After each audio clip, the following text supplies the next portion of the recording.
Welcome back to Peace, Love and Tarot. This reading is for Cancer, Sun, Moon or Rising. It's a weekly reading for the week of October 14th to the 20th. So your cards this week, Cancer, you have the Trust, the Niggle Oracle card.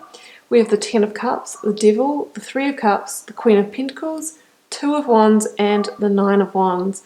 So I'm just going to start off by reading your Oracle card. I think it's really pivotal to this particular spread here, Cancer. So trust the niggle. What is that niggling feeling trying to tell you?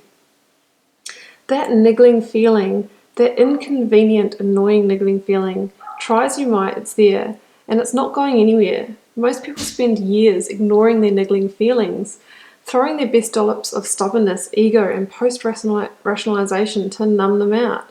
It's exhausting, and until you face the niggle, life just throws you more bait to awaken it, to draw your attention to the light within you that is bursting to come out.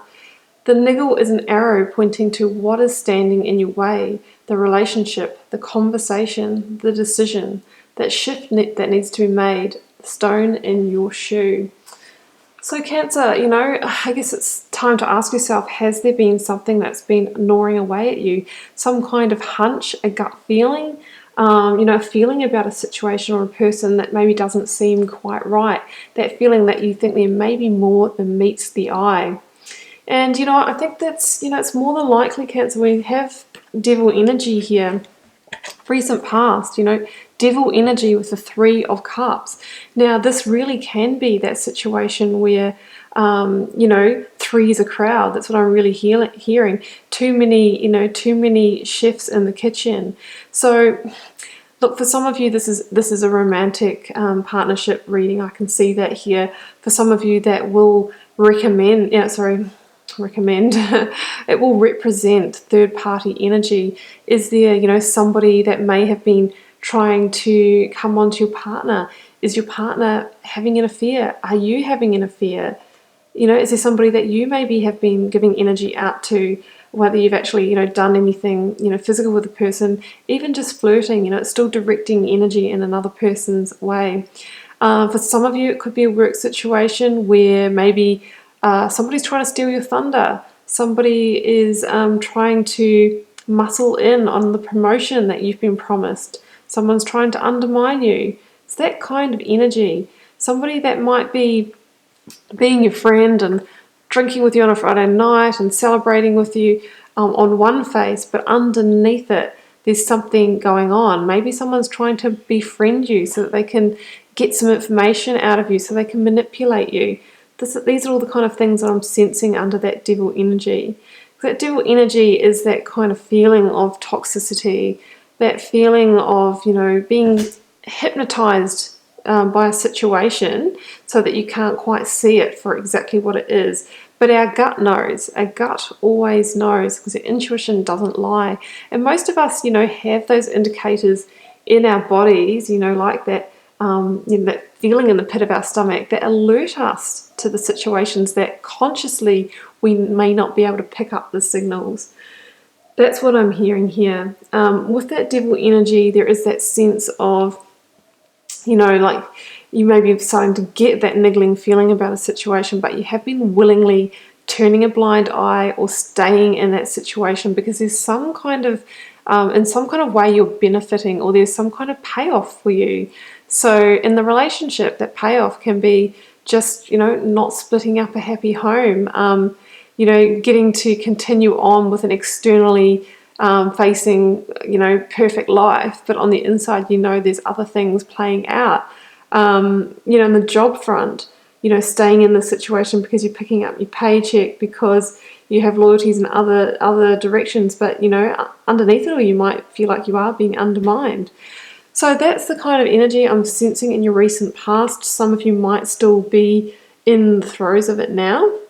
But, this week is where I really feel that combination that we've just looked at does actually start to really have an impact. So we have that Ten of Cups that came out in reverse. So in its reverse position, it can indicate the dissolving of a home, a marriage, or a relationship.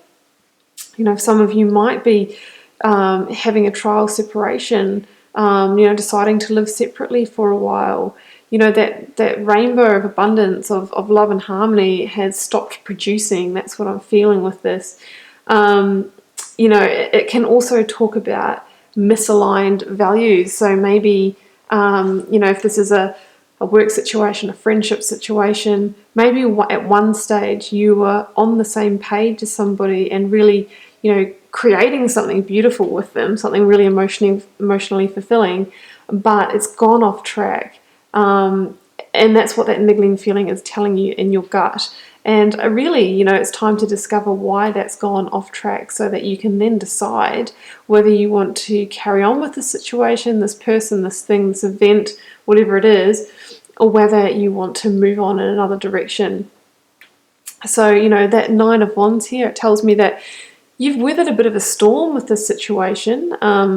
If it hasn't kind of come to light what everything really is about, if that charade that's playing out behind the curtain hasn't revealed itself, this could just be your own internal battle, that beating yourself up about it, the maybe feeling that sense of that niggling feeling that kind of wears you down over time, that feeling of needing to have one eye looking over your shoulder because you kind of got that feeling that somebody is going to deceive you or someone's manipulating you. It's that kind of energy. That Nine of Wands, it really is the 9 before the 10, which means that this is really ready to complete. And we have the 10 here and the 10 of Cups. So it needs to be brought to a completion. It needs to change its current state. Everything needs to come out into the open to be aired. That conversation, that confrontation, whatever it is that needs to happen, needs to happen. But with that Nine of Wands, it tells me that, yes, you're a bit of a wounded warrior, but there's still some energy left in the tank to see this out, to see the situation out, to clear it. So you might need to have that hard conversation. You might need to pull that friend aside, that colleague, that manager, that partner, and just say, hey, what's going on? I can feel in my stomach there's something going on, so tell me the truth. And from that place, Cancer, then you'll be able to decide what you want to do, what's best for you, getting back in control of your life. Two of Wands is the life review card. It's about being at that crossroads and deciding between the future and the past, between two decisions, deciding which way to go. It talks about taking, a step beyond your comfort zone to pursue new pastures, new abundance. So it might be time to seek something new. It tells you that you really do have the whole world of opportunities open to you under that Two of Wands. And this person here, as well as this warrior, they're both clutching the Ace of Wands. So it tells me that, you are going to become re-energized, reinvigorated, re-inspired. You're going to rediscover your passion for life, after the situation comes to a head. We've got that with the Queen of Pentacles. So what I love about the Queen of Pentacles in this reading is she is that grounded, practical figure. It could be representative of you moving into a Queen of Pentacles energy, Cancer, or it could actually be an earth sign female, so Taurus, Virgo, Capricorn. Either somebody who's kind of quite a matriarchal, motherly type of figure, a mother-in-law, someone older than you, or just someone who really is a nurturer that might help you through the situation, who might offer you guidance for which way to move. The Queen of Pentacles is about, like I said, taking a really practical, methodical approach and looking at facts and logic rather than getting all tied up in the emotion of the situation. And from there, that's a much better place to make a decision than from an emotionally charged place. The Queen of Pentacles, what I love about her too is she's able to go out and make an income, but also look after the home and be nurturing and be grounded and be abundant.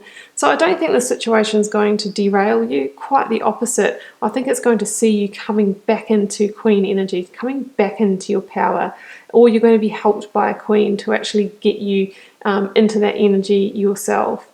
And from that place, Cancer, you'll be able to make the best decision for you on how to navigate the situation, how to move forward, and what new fertile pasture to explore.